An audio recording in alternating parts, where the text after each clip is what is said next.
జియో మీకు చూపిస్తా ఉన్నా, జియో నంబర్ 18 దీంట్లో క్లియర్గా డేటెడ్ ఆన్ 29/6/2016 దీంట్లో క్లియర్గా ఎమ్మెల్యే చైర్మన్ ఎమ్మెల్యే గారి ఇష్ట ప్రకారము చెక్స్ డిస్ట్రిబ్యూట్ చేయాలని క్లియర్గా జియో ఉన్నది. దీని ప్రకారం అధికారులు ఫాలో అయితే బాగుంటుందని విజ్ఞప్తి చేస్తా ఉన్నాను. ఇలా మీకు స్వయంగా చెప్తా ఉన్నాను, ఎంత బాధాకరం అంటే ఇలా ఉదాహరణ చెప్తున్నా. నా నియోజకవర్గంలో ఒక శాసనసభ్యునిగా అఫీషియల్గా నేను లెటర్ పెట్టి 5 మండల ఎంఆర్ఓలకి లెటర్ పెట్టి డేట్లు ఇచ్చి మా జియో కాపీ అటాచ్ చేసి డేట్లు ఇచ్చి దయచేసి నేను మా ప్రజలకి చెక్స్ అనేది నేను డిస్ట్రిబ్యూట్ చేయాలి, మీరు డిస్ట్రిబ్యూట్ చేయడానికి తగిన అరేంజ్మెంట్ చేయండి అని అఫీషియల్గా నేను లెటర్ రాసిన.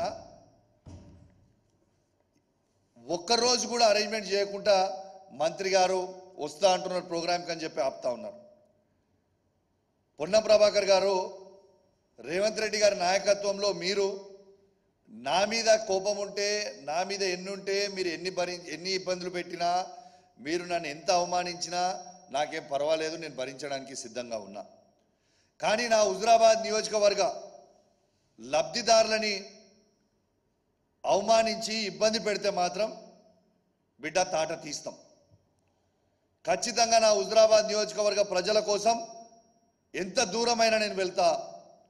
ఇవాళ హుజురాబాద్ నియోజకవర్గంలో వచ్చిన 381 చెక్లని మాకెందుకు పంచనిస్తలేరని నేను అడుగుతా ఉన్నాను.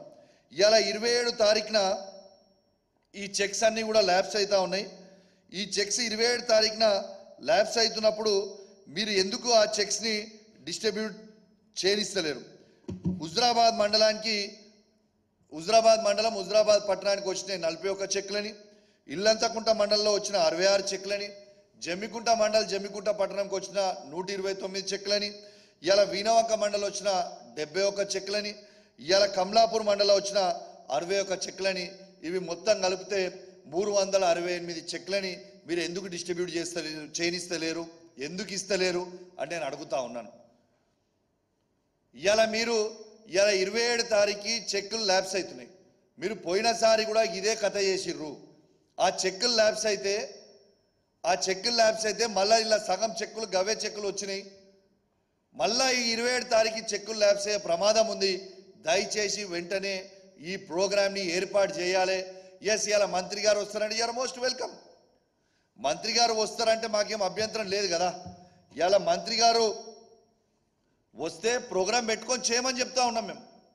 నేను మంత్రి గారిని అడుగుతా ఉన్నా, ఎందుకు మీరు భయపడుతున్నారా? కేసీఆర్ గారు ఇచ్చిన ఈ 1,116 రూపాయలతో పాటు రేపు మీరు వచ్చి ప్రోగ్రాం పెడితే నేను హుజురాబాద్ నియోజకవర్గంలో మరి మీరు ఇచ్చిన 100 గ్యారెంటీల హామీలో వెంటనే ఇలా ఇక్కడ ఉంది, మీరు ఇది చూడొచ్చు. దీంతో పాటు వాళ్ళు ఇచ్చిన 1,116 రూపాయలతో పాటు తులం బంగారం ఇస్తామని క్లియర్గా వాళ్ళ మేనిఫెస్టోలో పెట్టినరు.